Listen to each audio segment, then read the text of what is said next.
When investigators cataloged weapons at the end of the war, they expected routine findings, serial numbers, wear from use, perhaps field modifications made under pressure.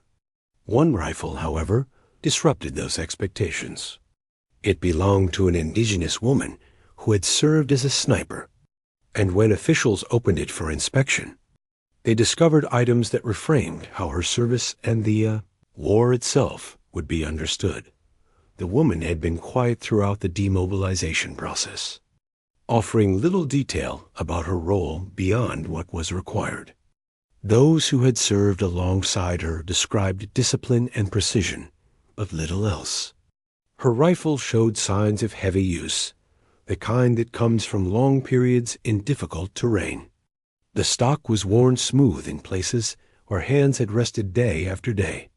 Nothing about it suggested anything beyond a tool shaped by necessity. Inside the rifle's hollowed stock, however, investigators found a carefully wrapped bundle. It was not ammunition or a spare firing pin, but a collection of personal objects, a small beaded charm made in a traditional style, a folded piece of cloth dyed with natural pigments, and a handwritten list of names. Each item had been protected from moisture with layers of oilcloth and plant fibers, suggesting deliberate care over many months. The charm was recognized by an elder brought in to assist with cultural identification. It was a protective talisman, traditionally carried for safe passage and spiritual grounding. The cloth, likewise, bore patterns associated with mourning and remembrance. The list of names, written in a steady hand, belonged to members of her community, some confirmed dead, others missing, and a few who had survived. There were no dates or explanations, only the names themselves. For investigators trained to think in terms of tactics and material, the discovery was unexpected. Weapons were meant to carry function, not memory. Yet here was a rifle that held both. The woman had transformed an instrument of war into a vessel of responsibility, carrying her community with her into every operation. The rifle had not only been a means of survival, it had been a reminder of who she was and why she fought. When asked about the items, she explained simply that she carried them to remember the cost of every shot. The names were there so she would never forget the people who would live with the consequences of the war long after the fighting ended. The charm, she said, was not for protection from death, but for protection from losing herself. In her culture, memory and accountability were inseparable from action. The revelation challenged prevailing narratives about indigenous participation in the conflict. Too often, indigenous soldiers, especially women, had been reduced to statistics or stereotypes. This discovery showed a deeper continuity between cultural identity and military service, contradicting the assumption that entering modern warfare required abandoning traditional values. For her, those values had been essential to enduring the war at all. Investigators documented the items carefully and, after consultation with community leaders, returned them to her. No charges were filed, no rules had been broken. Still, the moment lingered. It prompted discussions about how service records were kept and what stories were lost when focus remained solely on outcomes and body counts. The rifle became a case study in training programs, not for its lethality, but for what it revealed about the human dimension of combat. After returning home, the woman declined public recognition. She said the items were never meant to be seen by anyone else. They were a private promise she carried through chaos. The rifle was eventually decommissioned, but the objects inside it endured, continuing their role as witnesses rather than tools. What shocked investigators was not the presence of hidden items, but the clarity of purpose they represented. Inside that rifle was evidence that even in war, people carry their histories, their responsibilities, and their ethics with them. The discovery forced those who found it to confront a simple truth. Behind every weapon is a person, and within every person is a story far more complex than the war that tries to define them. When the rifle was opened, the expectation was mechanical familiarity. Investigators were accustomed to finding spare parts tucked into stocks, small tools wrapped in cloth, or extra ammunition pressed into hidden compartments. Such practices were common among soldiers who had learned to rely only on what they could carry. Instead, what emerged from inside the rifle disrupted those assumptions immediately. The items were not related to maintenance or combat readiness at all.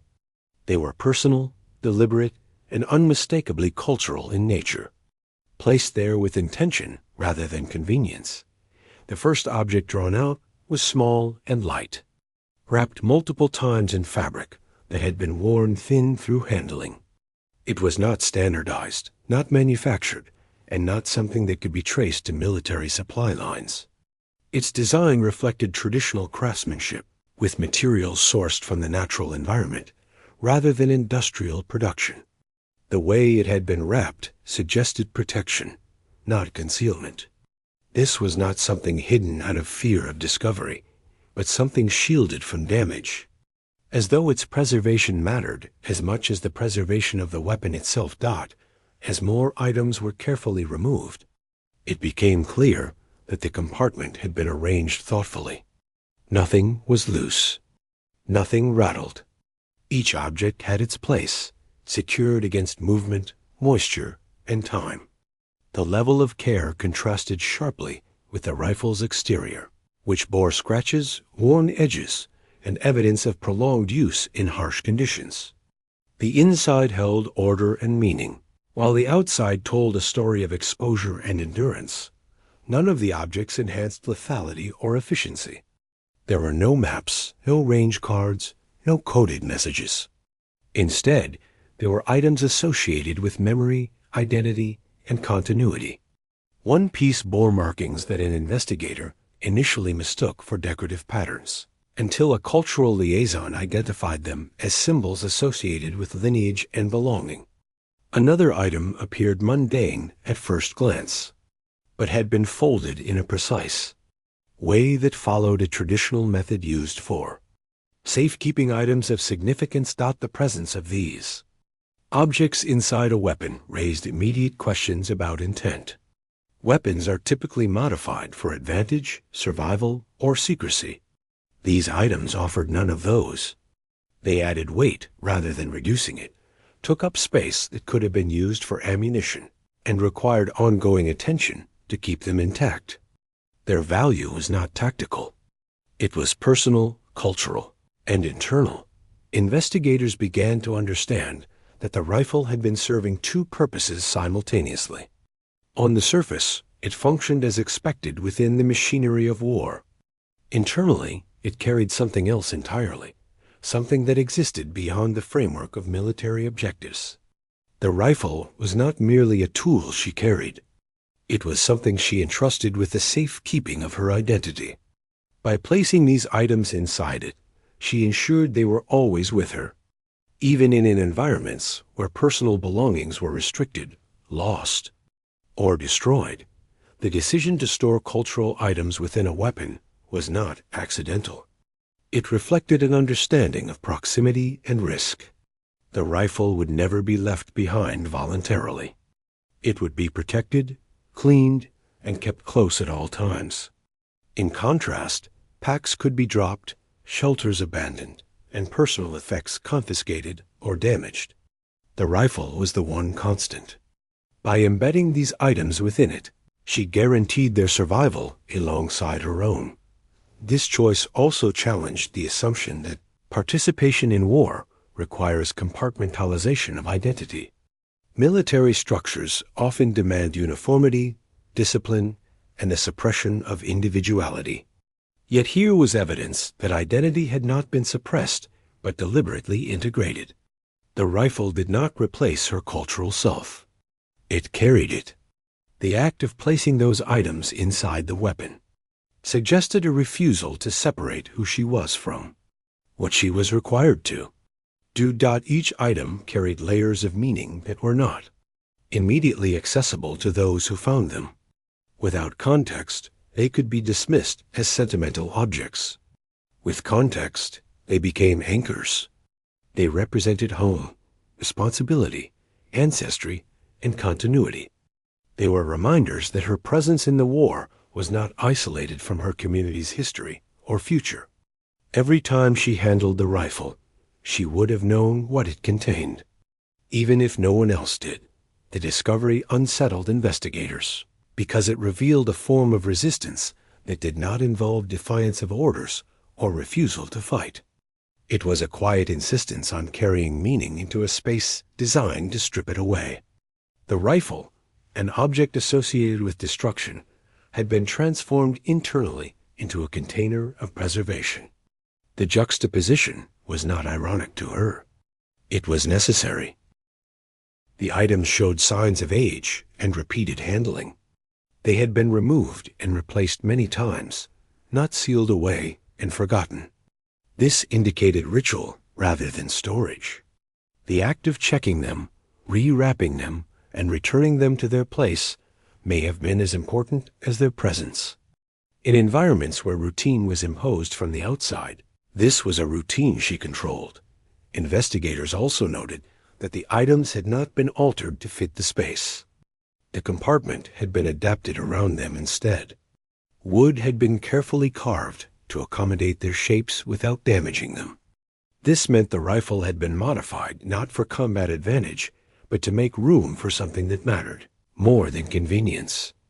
It was an irreversible choice, one that placed personal significance above standardization. The rifle's interior told a story that official records could not capture. Service files listed assignments, confirmed engagements, and commendations. None of those documents acknowledged what it meant to carry cultural memory into combat. None accounted for the internal negotiations required to reconcile duty with identity. The objects inside the rifle were evidence of those negotiations. Made tangible, what stood out most was that nothing inside the rifle spoke of hatred or aggression. There were no symbols of enemies defeated, no trophies taken from the battlefield. The items pointed inward rather than outward. They were about connection, not domination. They suggested that even while participating in violence, she maintained an internal framework that resisted being consumed by it. The rifle, once catalogued and measured, could be classified and archived. The items inside resisted classification. They belonged to a system of meaning that did not align neatly with military categories. Their presence forced those who found them to confront the limits of their own frameworks, to recognize that not everything carried into war is meant to be used as a weapon, and that sometimes the most significant contents of a rifle are the ones that cannot be fired, quantified, or explained away through procedure. Her service in the military did not exist apart from her indigenous identity. It unfolded alongside it, shaped by it, and was continuously interpreted through it. From the moment she entered training, she carried with her ways of thinking and observing that were not taught in manuals or drills. These ways did not conflict with military discipline, but they did not originate from it either. They came from teachings passed down through family, from land-based knowledge, from an understanding of responsibility that extended beyond individual survival or advancement in the field. Her awareness of terrain was often noted by others, though rarely understood in full. She moved through landscapes with an attentiveness rooted in familiarity rather than strategy alone. This was not simply skill acquired through repetition.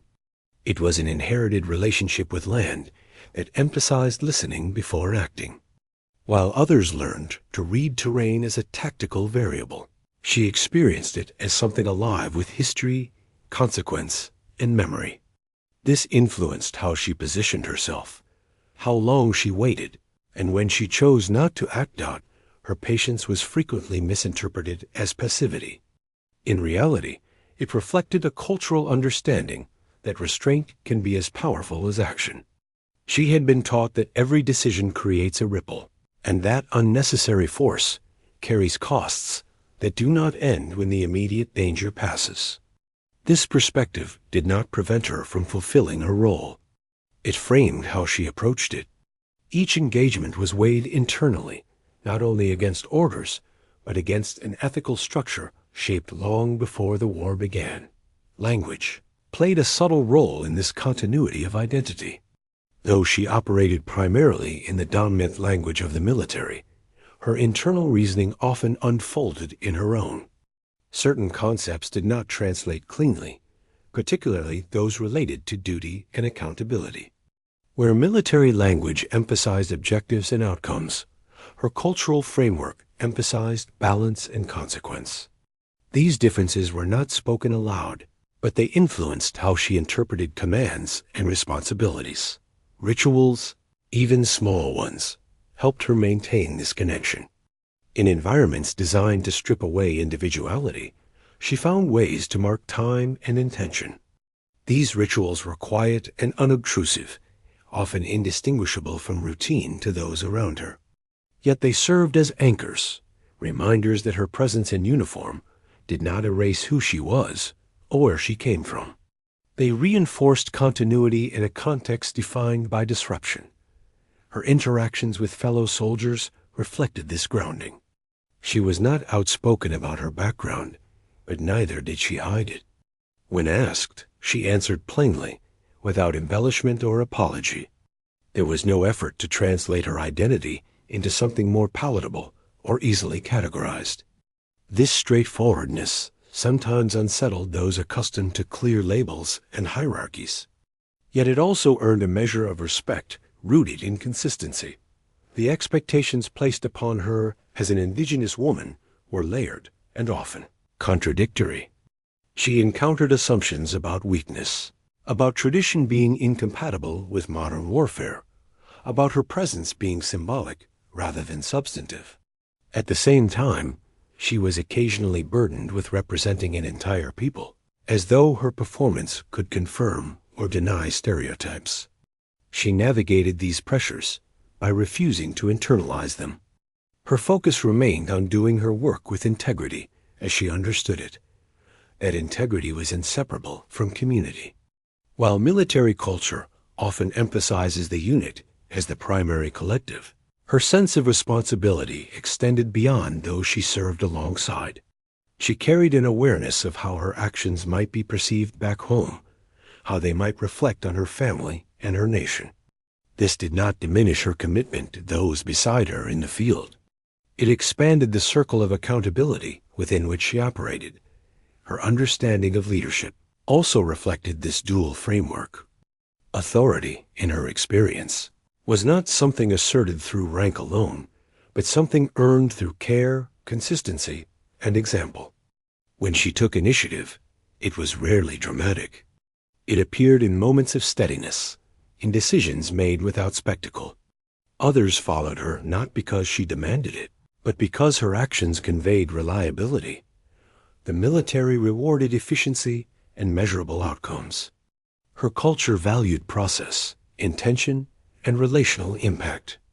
Rather than choosing one over the other, she held both. This balancing act required constant negotiation.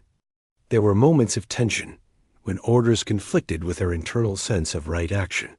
In those moments, she did not grandstand or refuse outright. She adapted, minimized harm where possible, and carried the weight of those decisions privately. Her identity also influenced how she understood loss. Death was not an abstraction or a statistic. It was part of a continuum that included ancestors and descendants.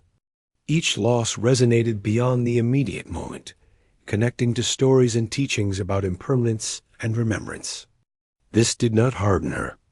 It deepened her resolve to remain conscious within an environment that often encouraged emotional detachment. Despite pressures to assimilate fully into military culture, she retained markers of her identity in subtle ways. These were not acts of rebellion, but of preservation. They allowed her to move through the war without severing ties to herself. Rather than seeing her culture as something to be set aside until peace returned, she treated it as a source of endurance during conflict. When her service was later documented, much of this complexity was flattened. Records noted her role, her proficiency, her assignments.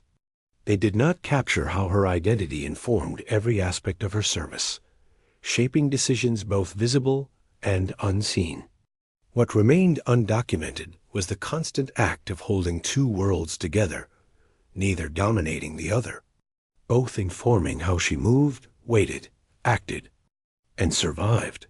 The discovery inside the rifle disrupted established assumptions about how war is understood, recorded, and investigated. Investigators were trained to interpret evidence through a narrow lens focused on functionality, legality, and intent as defined by military doctrine. Weapons were examined for modifications that increased lethality, for hidden compartments meant to evade regulation, or for signs of misuse. What they encountered, instead, did not fit any of those categories, forcing a reconsideration of what evidence can signify beyond compliance or violation. Up to that point, the investigative process treated weapons as neutral objects whose meaning derived solely from how they were used in combat. The rifle was catalogued as an instrument, its story presumed complete once its operational history was logged. The items hidden inside it introduced an entirely different narrative layer, one that could not be captured by serial numbers or engagement reports. Investigators were confronted with the reality that a weapon could also function as a personal archive, carrying meaning unrelated to its mechanical purpose. This challenged the prevailing idea that war strips individuals down to roles and functions. Military investigations often reinforce this idea by focusing on actions rather than interior lives. The discovery made it impossible to ignore that individuals carry personal frameworks into conflict that influence behavior in ways not visible on the battlefield. The rifle became evidence not just of participation in war, but of how one person navigated its moral and emotional terrain. Investigators began to question how many similar stories had gone unnoticed simply because no one had thought to look for them. Standard procedures were not designed to uncover personal significance. Anything not directly related to combat effectiveness was typically dismissed as irrelevant. This case exposed that limitation. It suggested that official records may systematically exclude dimensions of experience that are essential to understanding how wars are actually lived. The shock was not rooted in suspicion, but in recognition. Many investigators had served themselves and carried private objects during deployment, though rarely within their weapons. Seeing such items formally documented forced an acknowledgement that personal coping mechanisms coexist with institutional demands. The difference here was visibility. The items were discovered by others rather than chosen for disclosure, bringing private meaning into a public, procedural space. This shift unsettled the assumed objectivity of investigative work. Evidence was no longer purely material. It was interpretive. To understand what had been found, investigators had to step outside their training and seek cultural context. This reliance on interpretation complicated their sense of authority. Expertise in ballistics or regulations was insufficient. Understanding required listening, consultation, and an acceptance of ambiguity. The discovery also raised questions about intent that could not be resolved through standard frameworks. There was no malicious purpose, no violation to correct. Yet the presence of the items was intentional and deeply considered.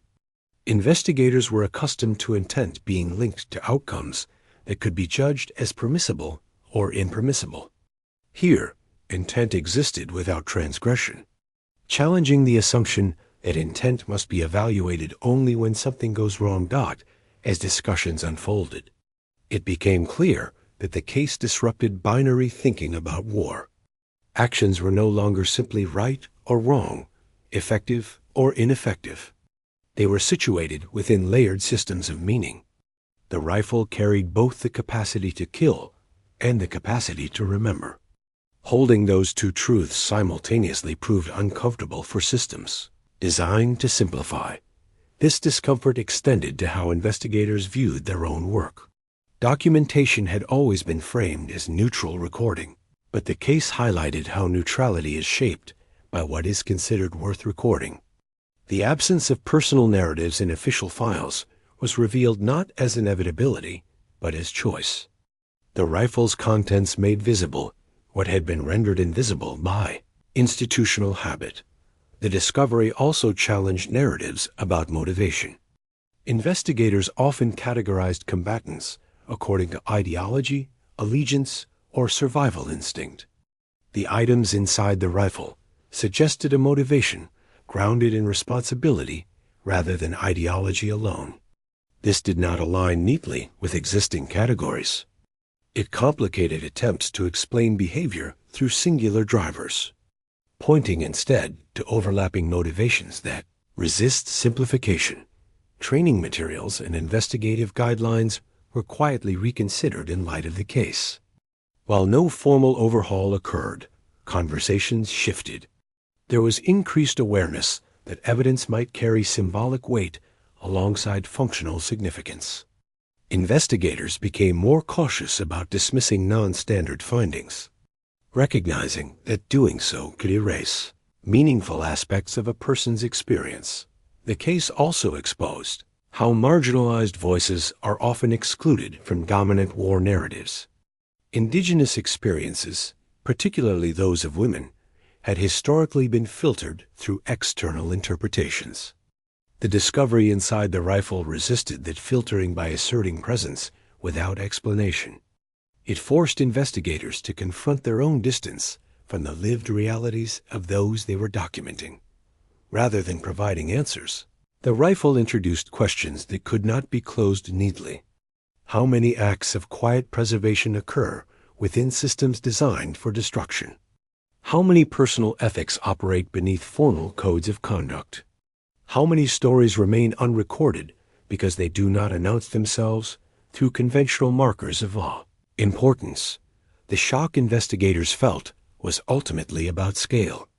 The war they thought they were documenting suddenly appeared larger, more intricate, and less containable than their frameworks allowed. The discovery did not invalidate their work, but it revealed its incompleteness. It showed that understanding war requires attention not only to outcomes and operations, but to the inner negotiations individuals carry with them into every moment of conflict.